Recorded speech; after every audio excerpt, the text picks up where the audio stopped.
Welcome to GNN. I am your anchor, Red Nebula, and here's what's happening in your part of the system. Chancellor Grotmar. Survivors. Rockstar Glofbar has 3.2 hextrillion wulongs. Bring me Grotmar alive and well. No known areas of the galaxy have been affected. Speaking of hunting, what's going on, This yesterweek's Death Count is brought to you by Capital Arms, the best weapons and only for the best people, so long as you are a highborn from the Zandig system. First we have Rude Dolph, wanted for using his shiny red nose to cause epileptic seizures, brought in by Hunter P. Redditor for 150,000 wulongs. Guess we've all had enough of his reindeer games. And this week's top bounty sports former Chancellor of planet Big Round Circle, Grotmar's ambassador, Snorglar, wanted for possible information on the recent sighting of the presumed dead Grotmar for a massive 3 hextrillion wulongs. The plot thickens. But wait! I have important news regarding the long-awaited Rocket League Championship game.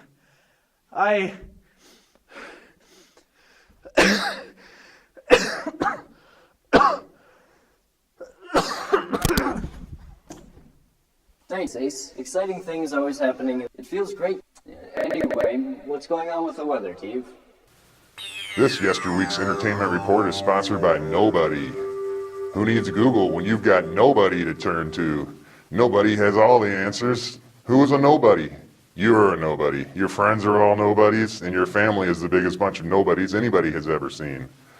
Nobody needs your genius help to compile this giant info database because, face it, nobody really thinks you know that much. Alright, it's basically Wikipedia with a mascot, but nobody really wants to hear from you. And guess what? Nobody thinks your mom is very smart. So tell everybody about your new best friend, Nobody. Kimye squirted out another clone in the Yestermorrow. It was given the Christian name of Satan by its parent thing. It took its first self-me on its way out of the womb, and other than that is expected to do a whole lot of nothing else but that.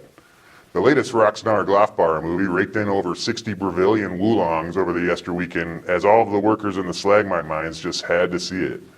Literally, they had to see it since their eyes were pried open and they were forced to watch it at gunpoint. Critics are giving it 2 thumbs up, also at gunpoint. That's entertainment. Back to you, Red. Thanks, Steve. That's one heck of a nice picture.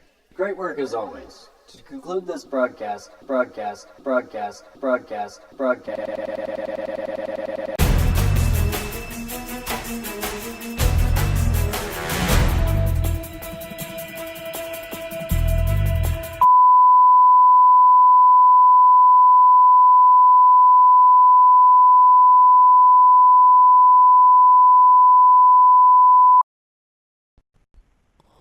To whom it may concern, we have captured the former Chancellor Grotmar, who is very much alive and well, and follows our glorious leader Rockstar Glofbar, and are forcing them to fight to the death to end the eternal conflict across the universe. For your viewership, we have decided to broadcast the fight. Please watch now on your own television screen.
That's entertainment. Back to you, Red. Oh shit.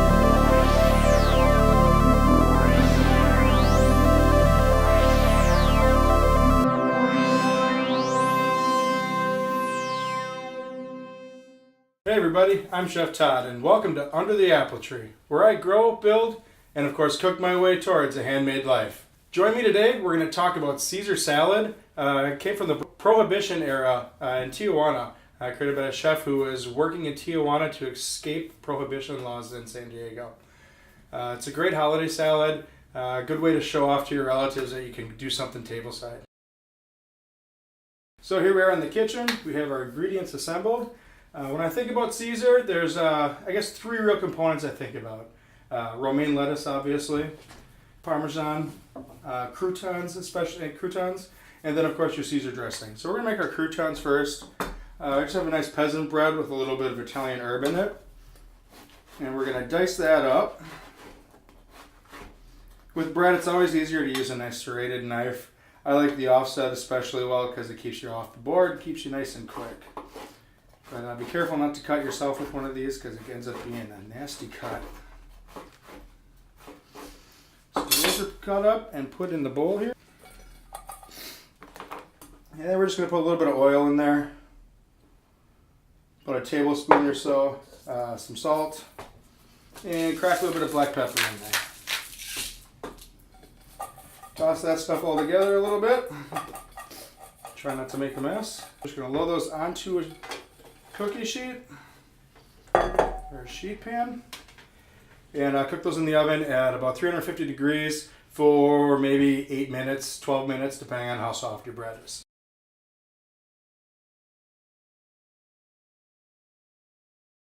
Those are baking. We can get to we'll clean up our lettuce here. So like I said, we're using romaine. You could use red romaine in this too. You just want that nice little bit of bite that romaine has versus some leaf lettuces. So what we've done is taken apart, washed it up a little bit, and torn it, and that's all put in this bowl here. So it's a nice bowl to toss everything in once we get our dressing made. The great fear with Caesar dressing a lot of times is the fact that you're using raw eggs.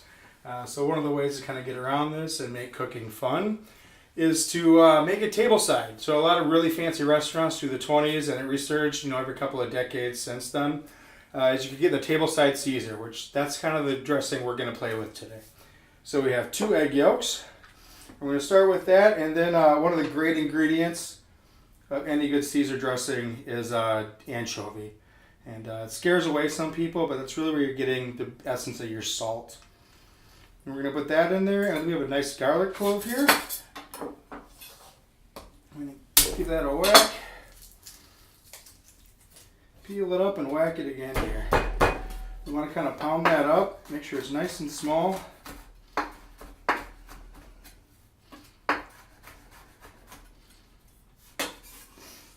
transfer that into our bowl. So I use a fork to get this all mashed up, especially the anchovy. You want to mash it up with the back of the fork and kind of break it up so you don't get big chunks in there. A lot of grocery stores also use or sell anchovy paste, which makes that part a little easier. But then as we're kind of mashing that all together, break those egg yolks. Everything's getting blended together a little bit.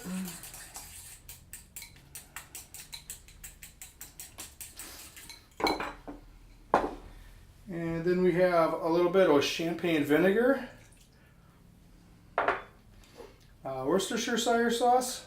Haha, that sounded great today. We got a little bit of Dijon mustard. And we're going to put that in here. And I believe we've talked in the past about dressings and how basically what we're trying to do is make this emulsification of a fat and a liquid. Yeah, so what we're using today is the protein from the egg yolk and then the fat of this olive oil are going to blend together and make kind of a creamy sauce. So we'll start mixing that stuff together.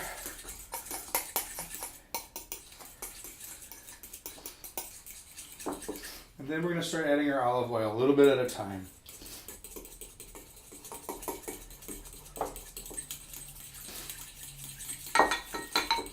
And make sure that it's worked in before you add more.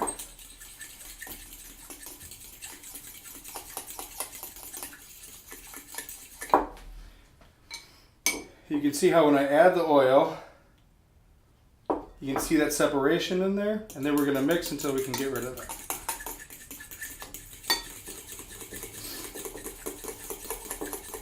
So our recipe today, we use 2 egg yolks, so we're using about 6 tablespoons of oil. And I'm adding it probably about a tablespoon at a time. And this is our last one here. And you can see with the Worcestershire sauce in there, using that dark green extra virgin olive oil, we get this dark color here. And then we're going to take a nice Parmesan cheese that's made locally here that I just love to use. And we're going to put about a half a cup or so in there. This is going to help emulsify it and kind of keep it together. Plus add a ton of flavor.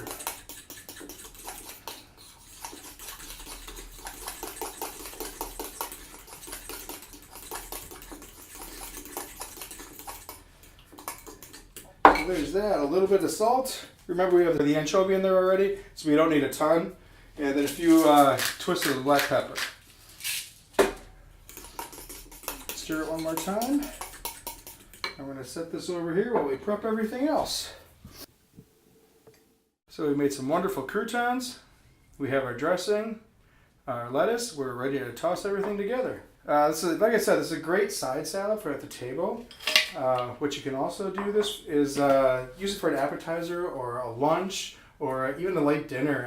Add a piece of Cajun chicken, or we're going to use some smoked salmon today. So we have our croutons in there. I have our dressing here. We're going to pour that kind of over the top. The reason the croutons are in there now is you want them to absorb a little of that and soften up and kind of absorb that Caesar flavor.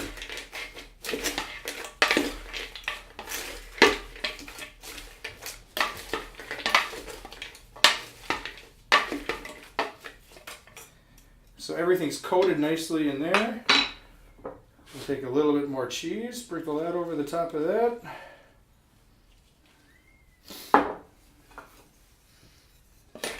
Just a light toss from there. And then we're going to plate that up. So you get some lettuce and some crouton all in there.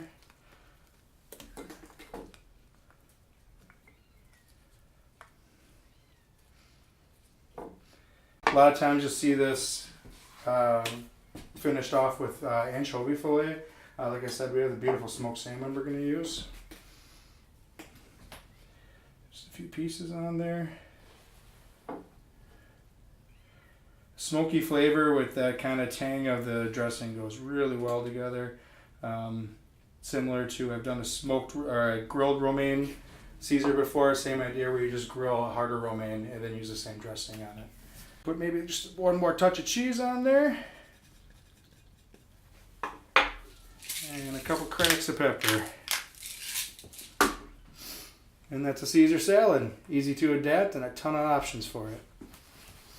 Thanks again for joining us. Remember to follow us on Twitter at Apple Tree Show. Subscribe and comment down below. And check us out in De Pere at Apple Tree Cafe and Catering. We'll see you next time under the apple tree.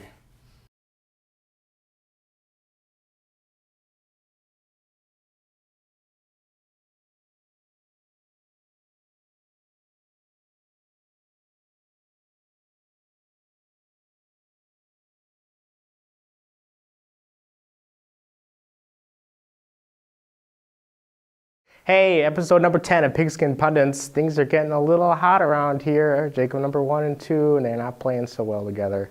And Jacob number 2, he's giving me a pop quiz of Pigskin Pundits Presents. I don't know how this is going to go.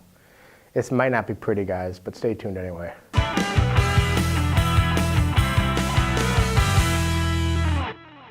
I'm Jake Dotson with the NFL News this week. Once again, the Browns have disappointed their fans after a blocked field goal with 3 seconds left on the clock was returned for a touchdown and gave the Ravens a victory. To add on to all of that, there was a potential offsides penalty that was missed, which could have given the Browns a re-kick to inevitably win the game. Even worse for the Browns, they lost their starting quarterback Josh McCown to a collarbone injury. What looked like a promising season for Chris Johnson and his return to form has to be put on hold after he fractured his tibia and may be out 6 to 8 games. The injury-plagued season for New England has gotten even worse after they lost their star tight end Rob Gronkowski to a knee injury, which could put him out 1 to 2 weeks. What already seemed like a great Panthers secondary has gotten even better after they signed free agent corner Cortland Finnegan. It is official now, the Carolina Panthers are the worst undefeated team left in the NFL. However, they are the only undefeated team left in the NFL. I'm Jacob number 1, NFL extraordinaire. Hold on, Jake, let me finish this. And that is all for the NFL news this week.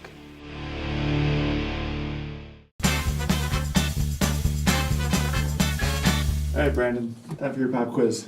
Jake, pop quiz? You didn't tell me about any pop quiz.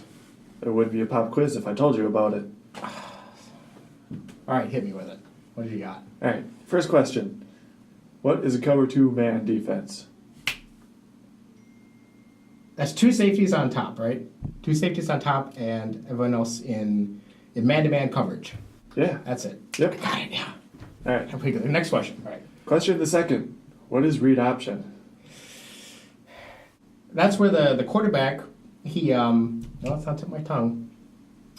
He pauses to look at the 2 end coverage and determines whether to pass it, to hand it off, or to pass it.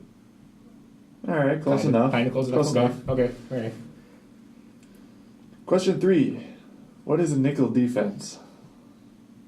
It's a defense that's just not worth a nickel.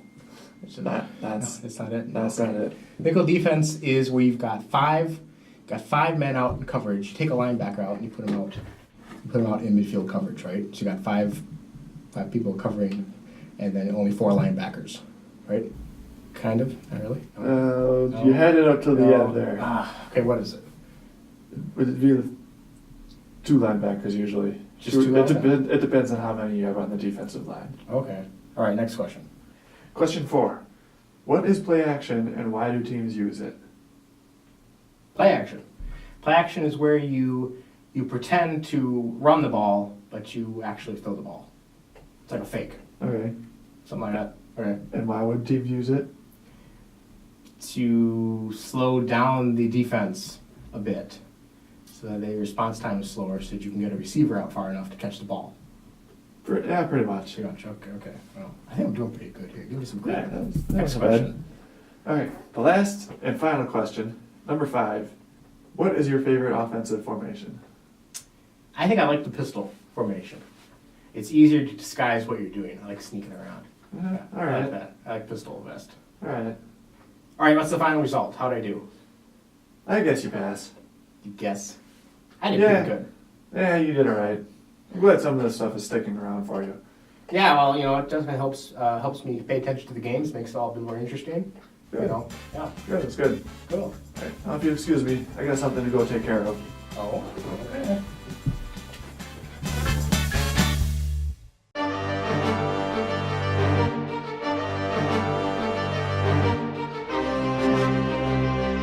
Hold on, Jake, let me finish this. And that is all for the NFL news this week. What can I do for you, number 2? What you doing with that knife? Hey. Oh, I'm Jacob number 1. No witnesses.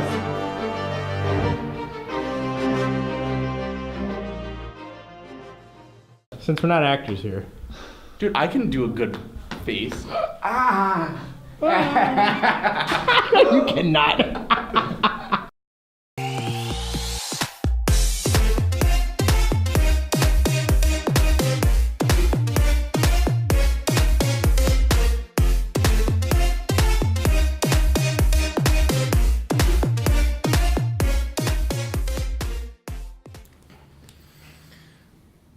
to this week's edition of the Student Survival Guide with me, Dr. Kevin, hosting as we have a nice fun Season 1 wrap-up of the entire shebang. I am here joined by the stars of the Student Survival Guide, Sam, Pamela, Caitlin, and the troublemaker of the group, from what I've heard, Mr. Ian.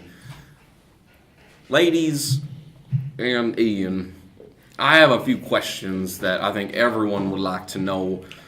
Sam, we'll start with you. What was the shooting process like for this first season?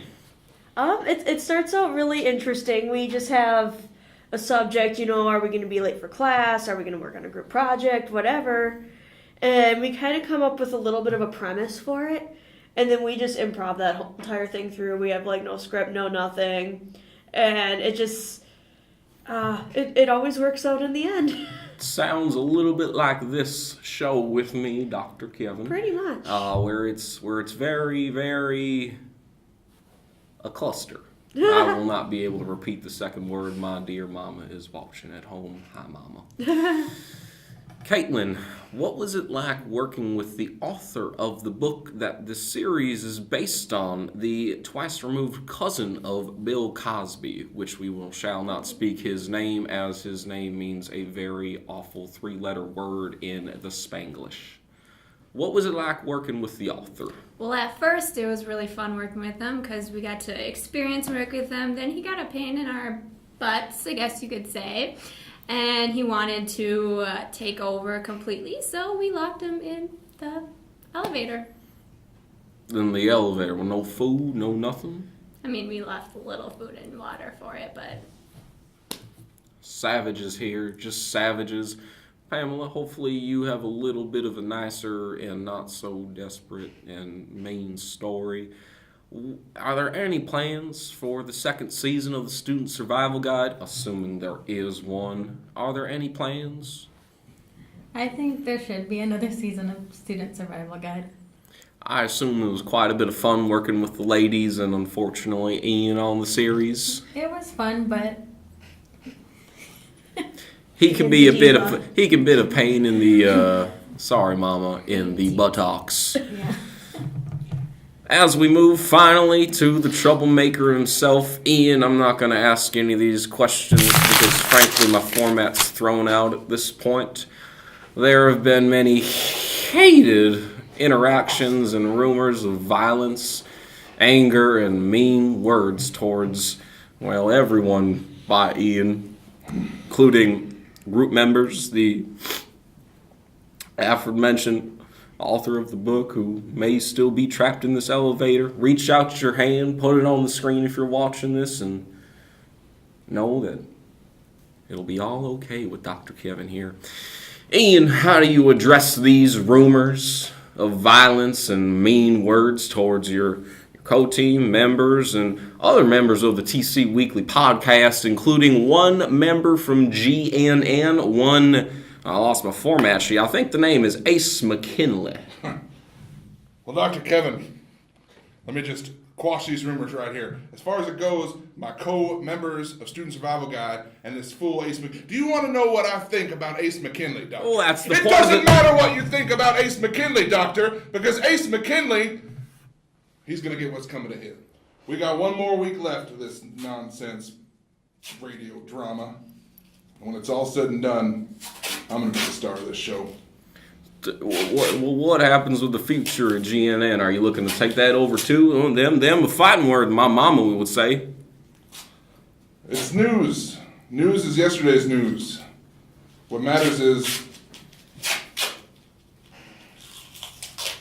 Lord have mercy. We have Ace McKinley on set. Oh Lord, this is not turning out good. I'm getting out of the way for this one. Well, let me tell you there, Ian, I don't really appreciate your tone of voice. It breaks my heart. It almost breaks it as much as our Chancellor Grobmar was broken when he was melted the other day by a torch. Security, I'm gonna need some security on this set. Now, you two gentlemen, you stay right there. You Cobra Strike sit back in that chair. Kevin! Kevin! Ladies and gentlemen, this has been another episode of Student Survival Guide with me, Dr. Kevin. We're going to cut for today's episode, and we're going to try and get some security here. Thanks for watching, and hopefully there will be no blood, nor bruises, nor broken teeth on next week's episode. Thank you for watching.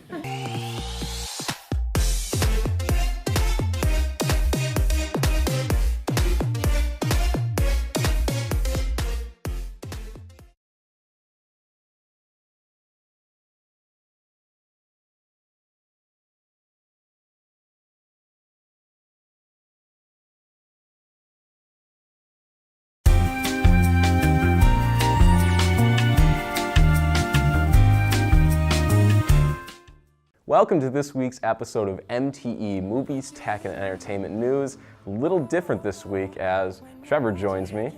Yup. and this week, Trevor, what are we counting down? What are we talking about? All right, so we're going to be counting down our personal favorite top 5 Christmas films. It's my PC sweater. Nice. Christmas is too PC, so it's officially canceled. I wore it to be festive. You're decked out in some red, green. Red, green. It's holiday time, so let's jump into Trevor. What's your number 5 on the films? I'd have to go with number 5 as being National Lampoon's Christmas Vacation. That's just like a classic film. My personal favorite National Lampoon film for sure.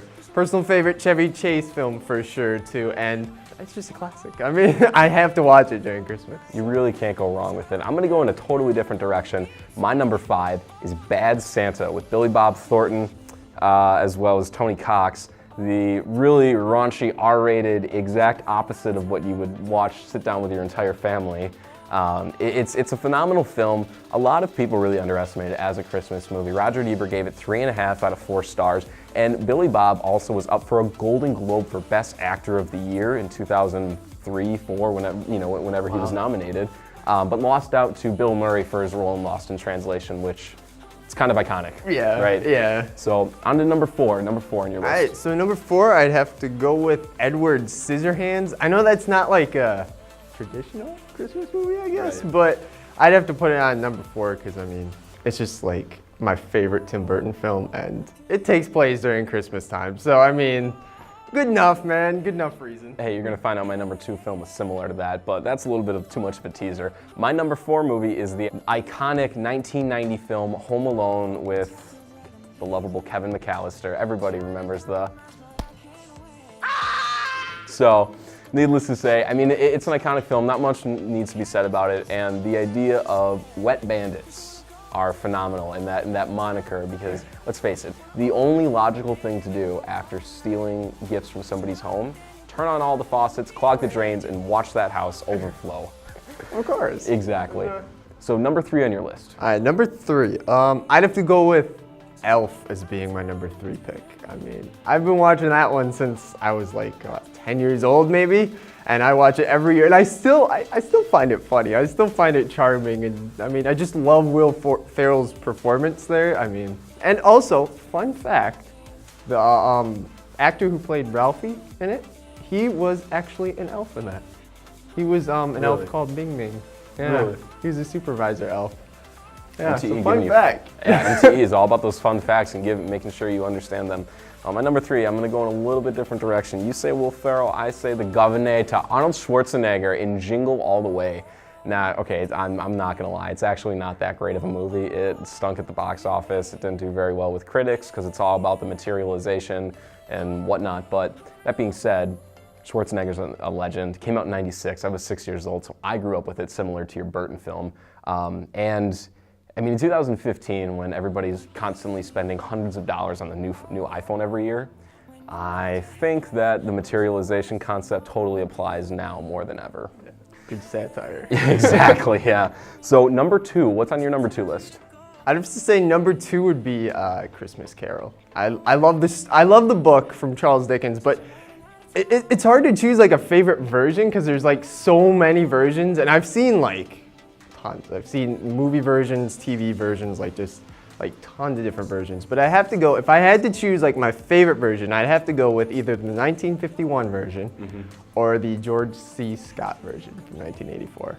Those are like 1A and 1B almost. Yeah, yeah. I mean, you can't go wrong with the originals back from the 50s. You really can't. I mean, a lot of people not a big fan because there's not enough effects and sci-fi and whatnot, but I mean, realistically, those are absolute classics in the way that they're filmed. So you mentioned how your Tim Burton film, Edward Scissorhands, wasn't technically really what many people considered a Christmas movie. My number 2 is similar in the same way. It can be made as an argument, and if you search popular Christmas movies on Google, this does pop up, and I'm talking about the Bruce Willis classic, Die Hard. Now, many people don't consider that a Christmas movie, but when you really look at the overall themes of it, the purpose of the film is Hans Gruber stealing. And you know who also stole things from people on Christmas? The Grinch. Oh. And The Grinch is considered a classic film. So who gets to play Cindy, the little girl in the Grinch films? Why none other than the gun-toting Yippee-ki-yay, I won't finish that, Bruce Willis in that film. So my number 2, Trevor, number 1 on your list, what tops it off? Number 1, I'd have to choose A Christmas Story because that's just, what station is it? TBS, I think, that plays it just like 24 hours. I mean, and the thing is, when I go over to Christmas at my grandma's, we literally put that on. So we watch it over and over and loop to loop. So, I mean, I've seen it so many times, but I just can't imagine a Christmas without that movie, without watching it at least once. It's like turkey without football. Yeah, we don't even you need food for can't- turkey. No, actually, you know what? It's like Thanksgiving without Black Friday. That's what it's like. Impossible. My number 1, totally different from Die Hard. Charlie Brown Christmas. Similar to you and going over to your grandma's and watching this, I always watched this when I was a kid over and over and over again. And it's one that you just can't go wrong with. The Peanuts are such iconic characters. And if there's one thing better than Charlie Brown attempting to kick a football and missing, it's doing it in the snow. So that's been our top 5 countdown of both of ours, of our favorite Christmas movies. Make sure you include yours in the comments below and let us know what yours are, and really let us know if Edward Scissorhands and Die Hard are considered Christmas movies. We think they are, but we want to hear your opinion. Also, consider hitting that subscribe button down below and subscribing to the NWTC DMT channel. And where can they find more TC Weekly stuff for future episodes, seasons, and past ones? TCweekly.org, of course, come on. Duh, everybody knows that. Yeah. So signing off for the last time. All right, yep. This has been another episode of MTE.